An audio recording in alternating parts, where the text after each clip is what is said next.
Muchas gracias, buenas tardes.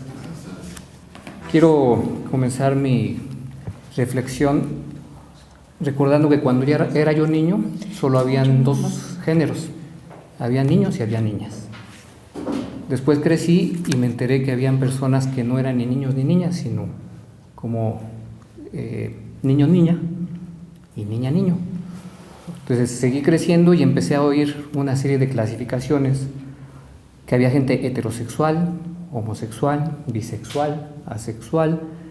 Ahora, recientemente oigo transexual, transgénero, y una serie de clasificaciones que me hace pensar en un paralelismo que tenemos en México, en el hecho de las castas. O sea, cuando llegan los europeos a lo que llamamos México, en ese tiempo Anáhuac, empiezan a venir personas de África, de Oriente, y empiezan a haber unas mezclas de, vamos a llamar de sangre o de etnias, y empiezan a haber clasificaciones como, bueno, alguien es español, otro es indio, otro es negro, otro es chino, luego mulato, morisco, lobo, zumbango, jíbaro, cambujo. Son 17 clasificaciones que con el paso del tiempo se perdió. O sea, ya no es posible dar una secuencia de hasta dónde termina una raza y hasta dónde termina otra o empieza otra. Entonces, esto me hace pensar que en la cuestión de los géneros o en cuestión de la identidad sexual hay cierto paralelismo, donde lo que está sucediendo es una búsqueda cada vez más refinada de lo que es ser un ser humano. Entonces, tuve que hacer, vamos a decir, un paralelismo también con lo que pasa con lo que podríamos llamar la ciencia, ¿perdón? Sí, lo que podríamos hablar de la tendencia occidental o de una mente occidental a clasificar.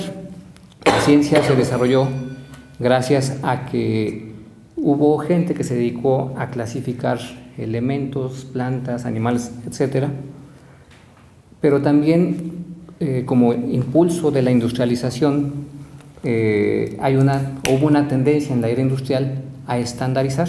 Entonces todos eran o patrones u obreros, o patrones o trabajadores en general, pero también se impuso el partido único, la religión única, la familia nuclear como un único estilo de vida, las clases sociales, y hubo una tendencia a una incipiente especialización.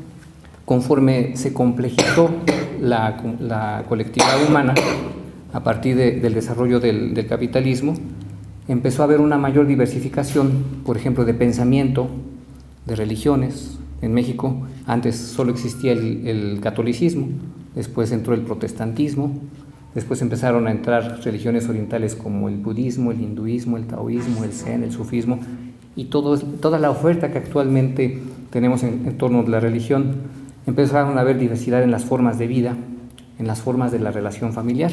Por ejemplo, antes era simplemente la familia nuclear, papá, mamá y los hijitos, tipo Susanita de Mafalda. Pero ahora encontramos familias donde vive la mamá sola con los hijos, el papá solo con los hijos, la abuelita, la tía con la prima, y se empieza a dar una complejización en la forma de relacionarse. Actualmente existen muchas tribus urbanas. Cuando yo era niño solamente existían los hippies, pero ahora existen los emos, los cholos, ¿cómo se llama? Los darquetos, y una gama enorme de lo que se ha llamado tribus urbanas. También en la forma de alimentación. Antes todo el mundo comía sopa, guisado y frijoles, pero con la entrada de otras culturas, pues ahora podemos comer comida china, árabe, alemana, hindú, etcétera. Toda esa gama que hay en el mundo, y en México mismo no hay comida oaxaqueña, norteña, guerrerense, etcétera. Las formas de vestir. En la forma de vestir como que existían patrones. Por ejemplo, me acuerdo en las películas de los 40, todo el mundo con sus sacos, sus sombreros, sus gabardinas, y actualmente uno encuentra cualquier cantidad de formas, estilos de vestir, de gente con turbante, gente con cintas en la cabeza, hombres con medio falda, mujeres con pantalones cortos. O sea, la diversidad se da.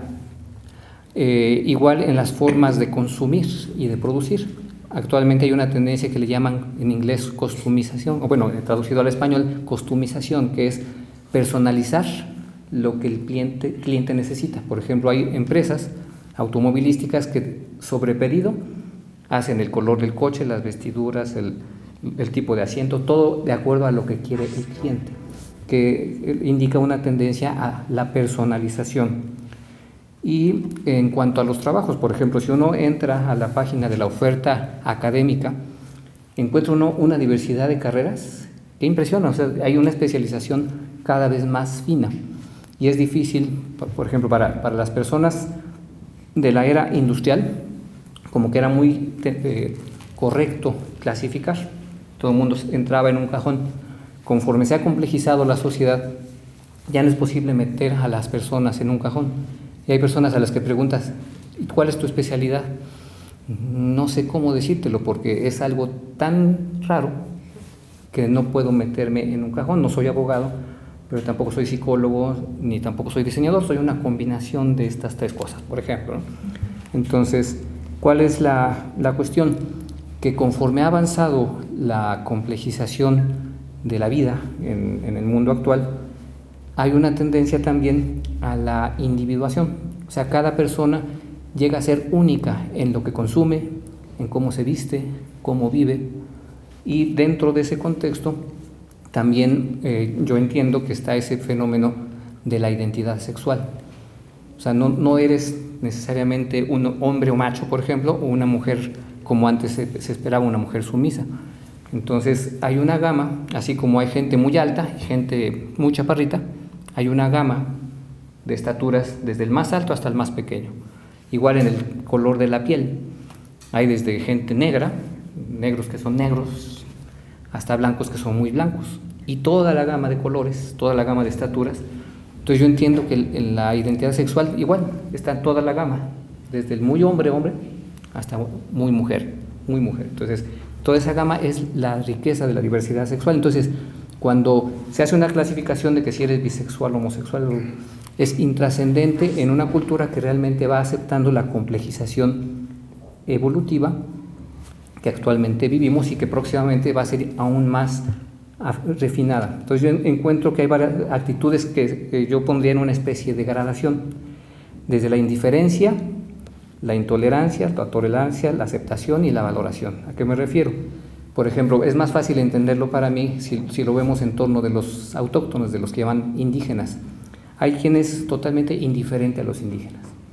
Hay quien es intolerante, o sea, no los aguanta. No les gusta cómo viven, cómo se visten, cómo piensan. Más allá de tolerancia, dice, bueno, el siguiente paso es la tolerancia, que se habla mucho actualmente. A mí no me gusta esa palabra porque implica la intolerancia. Entonces, los tolero, ahí están, no me caen bien, pero los aguanto. Esa es la tolerancia. El siguiente paso es cuando los acepto. O sea, no solamente noto que es diferente de mí, sino acepto esa diferencia. Y para mí el punto máximo de esta gradación es la valoración. O sea, cuando lo valoro por lo que es. Valoro su diferencia, valoro sus aportaciones, valoro su individualidad, que puede ser étnica o puede ser individual estrictamente de esta persona. Entonces, cuando yo fomento la tolerancia, que se habla mucho, insisto, estoy quedándome a medio camino. No se trata de tolerar a la gente, no se trata de tolerar al diferente, se trata primero de aceptarlo, pero sobre todo de valorarlo. ¿Por qué? Por lo que es único. Esta persona es única y nadie más puede hacer lo que esta persona. Entonces, cómo vista, cómo coma, qué tipo de relaciones, qué tipo de genitalidad tenga, qué tipo de relación íntima tenga con los demás es absolutamente personal. No nos incumbe, ese es un asunto que le incumbe solo a él, a esa persona. Entonces, yo entiendo que la madurez de una persona y de una colectividad implica esta actitud de valoración de lo diferente o del diferente. Entonces, cuando podemos identificar que una persona tiene determinada identidad sexual, determinada forma de vivir, de comer, de vestir, es asunto suyo. Entonces, para mí una sociedad madura tiene que llegar a ese punto donde no tiene por qué ser un problema cuál sea tu sexualidad, cuál sea tu identidad sexual, porque tampoco tiene que ser problema a qué te dedicas. o cómo comes, o cómo te vistes.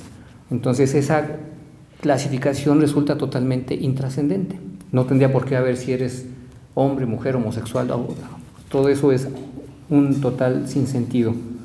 Entonces para la mente racional, industrial, es correcta esa clasificación, pero para quien está más allá y está más apuntando a la tendencia evolutiva de la especie, esas clasificaciones resultan totalmente innecesarias e intrascendentes.